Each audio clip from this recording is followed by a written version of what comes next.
Hey everyone, welcome back to my channel. तो दोस्तों, कैसे हैं आप सब? होप करती हूँ आप सब एकदम बढ़िया होंगे, तंदुरुस्त होंगे। तो चलिए शुरू करती हूँ आज की अपनी सबसे पहली टिप। दोस्तों, हमारी आज की जो सबसे पहली टिप है वो इस तरह के नारियल को लेकर है, यानी कि गटगोला जिसको बोलते हैं उसको लेकर है। जब भी हम इसको स्टोर करते हैं तो कुछ दिनों बाद आप देखते हैं कि इसमें फंगस सा लग जाता है, ये पीला सा हो जाता है और फ्रिज में रखने पर ये बहुत ज्यादा हार्ड भी हो जाता है। तो इसको बाहर कैसे रखें? इसके लिए बहुत अच्छा सा उपाय है कि हाथों में थोड़ा सा देशी घी लगा लीजिए और इस देशी घी को नारियल के अंदर इस तरीके से अच्छे से रब कर दीजिए। और नारियल का गोला जब भी आप मार्केट से लेकर आए तो उसको खोल कर जरूर चेक कर लें, क्योंकि कभी कभी ये अंदर से भी खराब होते हैं। और नारियल के गोले को जैसे ही आप काटें उस पर घी रब करके इसको अच्छे से डिब्बे में बंद करके रख दीजिए। अभी हमारा ये नारियल आराम से 6 महीने तक स्टोर किया जा सकता है। तो ये टिप कैसी लगी जरूर बताइएगा। और हाँ दोस्तों, मेरी वीडियो आप कहाँ से देख रहे हैं कमेंट करके बताना बिल्कुल मत भूलिएगा। नेक्स्ट टिप में मैंने यहाँ पर एक कटोरे में पानी लिया है। ये सिंपल नॉर्मल टैप वाटर है। ये जो पानी है हमारे घर में कॉकरोच से मुक्ति दिलाएगा। कैसे, चलिए बताती हूँ। पानी के ऊपर आपको डालना है कॉफी का पाउडर। 1/4 टीस्पून कॉफी का पाउडर लिया है। कॉफी का पाउडर पानी के ऊपर डालेंगे। ध्यान रखिएगा, इसको हमें मिक्स नहीं करना है, इसी तरीके से रखना है। पानी में कॉफी को डालिए और इस कटोरे को किचन में कहीं पर भी स्लैब पर छोड़ दीजिए। अगर आपके किचन में कॉकरोच आते हैं तो आप ध्यान से देखेंगे तो आप पाएंगे कि आपके जो कॉकरोच है वो इस पानी में आ जाते हैं। जी हाँ, ये जो कॉफी वाला पानी है ये कॉकरोचेस को बहुत ज्यादा अट्रैक्ट करता है। तो ये काम आप रात में कर सकते हैं कि कटोरे में पानी और कॉफी को डालकर बिना मिक्स किए किचन के स्लैब पर कहीं रख दीजिए। जो कॉकरोच हैं इसकी महक से इस पानी के अंदर आएंगे और बाद में उन कॉकरोचेस को आप हटा सकते हैं। है ना दोस्तों, कमाल का आइडिया। नेक्स्ट टिप है हमारी, इस तरह के स्पून्स को या फिर हमारे किचन के कुछ ऐसे बर्तनों को ऑर्गेनाइज करने को लेकर जो हम बहुत ही कम यूज में लाते हैं। जैसे मेरे पास भी ये सूप के स्पून्स हैं, तो ये डेली तो काम आते नहीं है, स्पेशली सर्दियों में काम आते हैं। अगर हम इसे किचन कैबिनेट में भी रखते हैं तो भी धूल गंदगी तो जाती ही जाती है। तो साल में जब एक बार ये चीजें काम में आती हैं तो क्यों ना इनको ऐसे स्टोर करके रखा जाए कि ये खराब भी ना हो और इस पे जो हमारी अलग से वेस्टेज होती है बार बार खरीदने की, वो भी बचत हो जाए। इसके लिए आप एक बॉटल ले लीजिए, कोल्ड ड्रिंक की बॉटल लेनी है और बॉटल को बीच से नाइफ को गर्म करिए और इस तरीके से कट लगाइए। ये कट लगाते समय आपको काफी ज्यादा ध्यान रखना है, क्योंकि बॉटल फिसलती बहुत ज्यादा है और नाइफ से कट लगाना थोड़ा सा मुश्किल होता है। तो इसके लिए आप नाइफ को बार बार गर्म कर सकते हैं और बॉटल को इस तरीके से हम बीच से कट लगाएंगे। ध्यान रखेंगे कि नीचे वाला हिस्सा जुड़ा हुआ होना चाहिए। दोनों साइड से इसी तरीके से कट लगा लीजिए। अगर आपके पास प्लास्टिक कटर है तो आप उससे भी इसको कट कर सकते हैं। अब बॉटल में कट लगाने के बाद हमारे जो स्पून्स हैं उनको अपने इस तरह हाथों में इस तरह से ऑर्गेनाइज करिए और बस बॉटल के ऊपर से आप स्पून्स को जैसे इसमें डालते जाएंगे तो आप देखेंगे बहुत ही इजी तरीके से स्पून्स हमारे अंदर चले जाते हैं। तो मैं यहाँ पर रख रही हूँ सूप के स्पून्स। अगर आपके पास और भी कोई स्पून है जो आप साल में कभी कभार निकालते हैं तो उनको आप इस तरह से बॉटल में ऑर्गेनाइज करके रख सकते हैं। इससे गंदे भी नहीं होंगे और किचन में अगर कहीं पर भी रखे हैं तो देखने में बुरे भी नहीं लगते हैं। तो अब इसके बाद से आप क्या करिए, जब स्पून से आप बॉटल भर लीजिए तो बॉटल का ढक्कन लगा दीजिए। इस तरह से खुलकर गिरते भी नहीं है। जब आपको जरूरत होगी तो बॉटल का ढक्कन हटाकर बॉटल को हल्का सा फैलाते ही हमारे चम्मच निकलकर बाहर आ जाते हैं।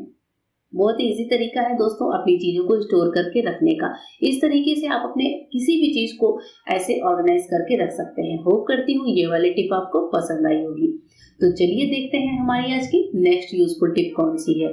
नेक्स्ट टिप है इस तरह की पॉलिथीन की थैलियों को लेकर, स्पेशली वो पॉलिथीन की थैलियां जो एकदम मजबूत सी होती हैं, कलरफुल होती हैं। हमारे घर में बिस्किट वगैरह के पैकेट्स आते हैं, उनको लेकर है। जो अच्छी थैलियां होती हैं उन्हें ऐसे फेंकना भी जो है मुझे बेसिकली पसंद नहीं है पर्सनली। तो मैं क्या करती हूँ, उनका कुछ ना कुछ रियूज सोचती रहती हूँ। अब जैसे मेरे पास ये जीरा बिस्किट का पैकेट था, इसको हम क्या करेंगे, अंदर से आप अच्छे से इसको पोंछ लीजिए, यानी कि बिस्किट वगैरह लगा हो तो उसको पोंछ लीजिए। अब इसके बाद से इसको मैं यहाँ पर स्क्वायर शेप में कट कर रही हूँ। ये पॉलिथीन हमारे चीजों को खराब होने से बचाएगा। कैसे? अब जैसे कोई डिब्बा है, मान लीजिए वो एयर टाइट नहीं है, आपको उस डिब्बे को एयर टाइट करना हो तो उसके लिए हम इस पॉलिथीन की थैली का इस्तेमाल कर सकते हैं। कोई दाल का डिब्बा है, नमक का डिब्बा है, जैसे मेरे पास ये स्टोरेज वाला बॉक्स है जिसमें मैं नमक स्टोर करके रखती हूँ, तो इसमें सीलन ना आए इसके लिए हम पॉलिथीन की थैली का इस्तेमाल कर सकते हैं। दोनों साइड से, किसी भी साइड से आप डिब्बे में पॉलिथीन की थैली लगाइए, ढक्कन बंद करिए, तो देखिए हमारा बिना पैसों का बहुत ही बढ़िया सा एयर टाइट कंटेनर बनकर तैयार हो चुका है।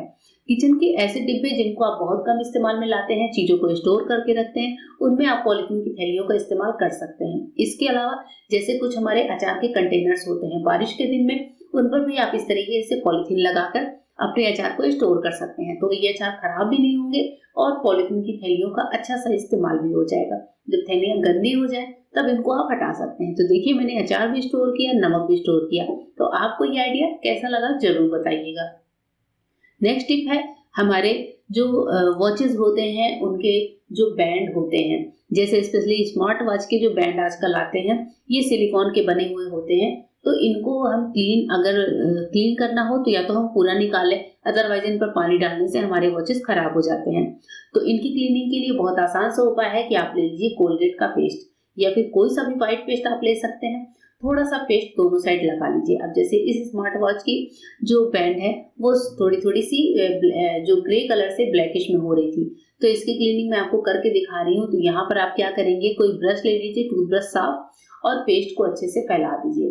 पेस्ट को फैलाने के बाद आप ब्रश से ही अच्छे से इसको रब कर दीजिए। आप देखेंगे कि पेस्ट को लगाने के बाद ही हमारे जो ये बैंड है इसकी गंदगी कितनी बढ़िया तरीके से छूट कर निकल जाती है। इससे फायदा ये होता है कि हमें अलग से पानी नहीं लगाना पड़ता। बस आप ध्यान रखें कि आपकी जो वॉच है वहां पर आप ब्रश ना लगाएं, नहीं तो इसकी स्क्रीन पे स्क्रैचेस आ सकते हैं। तो यहाँ पर मैंने ब्रश से अच्छे से पूरे बैंड को रगड़ दिया है। अब ये बैंड बहुत अच्छी तरीके से क्लीन हो चुका है। मैंने एक कपड़े को हल्का सा गीला किया है, निचोड़ा है पानी से। उसके बाद से वॉच की बैंड को अच्छे से पोंछ दीजिए। अब हमारी वॉच बिल्कुल नई जैसी होकर साफ सुथरी से चमकने लगी है। पानी से पोंछते समय खास ध्यान रखिए कि पानी जो है घड़ी के अंदर ना जाए।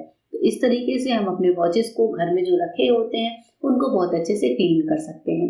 आपके वॉच की बैंड किसी भी फैब्रिक की हो, किसी भी तरीके की हो, आप उसको इस तरह से कोलगेट से क्लीन कर सकते हैं। ये देखिए हमारी वॉच बिल्कुल नई जैसी हो गई ना दोस्तों। तो कोलगेट से बिना खर्चे का हम ये क्लीनिंग का काम बहुत ही इजी तरीके से कर सकते हैं। टिप कैसी लगी जरूर बताइएगा। आइए देखते हैं आज की नेक्स्ट टिप कौन सी है। नेक्स्ट टिप है प्याज और लहसुन को लेकर। जब भी हम प्याज लहसुन छीलते हैं तो चाहे हम सिर्फ लहसुन छील रहे हो चाहे हम सिर्फ प्याज छील रहे हो, दोनों की वजह से हमारे हाथों में बहुत ज्यादा स्मेल भर जाती है। ऐसे टाइम पर हाथों की स्मेल अगर सिंपल हैंड वॉश भी करते हैं तो भी थोड़ी थोड़ी आती है। इसके लिए आप ले लीजिए हाथों पर बहुत थोड़ा सा नमक। यहाँ पर सिंपल नमक लिया है। नमक के साथ पानी के कुछ छींटे डाल लीजिए और पानी डालने के बाद नमक और पानी को हाथों पर अच्छे से रब कर लीजिए। जहां जहां पर हाथों से स्मेल आ रही है उस जगह पर रब करिए और बस हैंड वॉश कर लीजिए। ये जो सिंपल सा तरीका है आपके हाथों से प्याज और लहसुन की सारी स्मेल को गायब कर देगा। और देखिए मैंने हाथों को अच्छे से वॉश कर लिया। हमारे हाथ एकदम क्लीन हो जाते हैं, साथ ही इनके जर्म भी खत्म हो जाते हैं और ये हाथ हमारे बहुत अच्छे से खुशबूदार से भी हो जाते हैं। आइए देखते हैं next useful tip. Next tip है नींबू के छिलकों को लेकर। नींबू के छिलके जब भी आपके पास हो उनको आप इस तरह से साफ पानी में कटोरी में डालकर रखिए। गर्मी के दिन में इस पानी को आप फ्रिज में भी रख सकते हैं। मैंने अभी किचन स्लैब पर ही रखा हुआ है। ये पानी जब भी आप कहीं घर से बाहर जाएं, बाहर से अंदर आते हैं तो आपके फेस पे जो गंदगी होती है उसको वाइप करने के लिए भी इस्तेमाल कर सकते हैं। बहुत ज्यादा थकान महसूस हो रही है तो इस पानी से फेस वॉश करिए, हाथों पर लगाइए, चेहरे पर इस पानी की थपकियां दीजिए। आपको विटामिन सी से भरपूर एक वॉश मिलेगा, साथ ही आपकी थकान भी दूर होगी और चेहरे पर एक चमक भी आएगी। झाइयां वगैरह के लिए भी ये पानी बहुत अच्छा होता है। तो इस तरीके से इससे आप हाथों को लगा सकते हैं, पैरों पे डाल सकते हैं या फिर फेस वॉश कर सकते हैं। होप करती हूँ आज की वीडियो आपको पसंद आई होगी दोस्तों। मिलूंगी मेरे नए वीडियो में, तब तक के लिए गुड बाय। Thank you.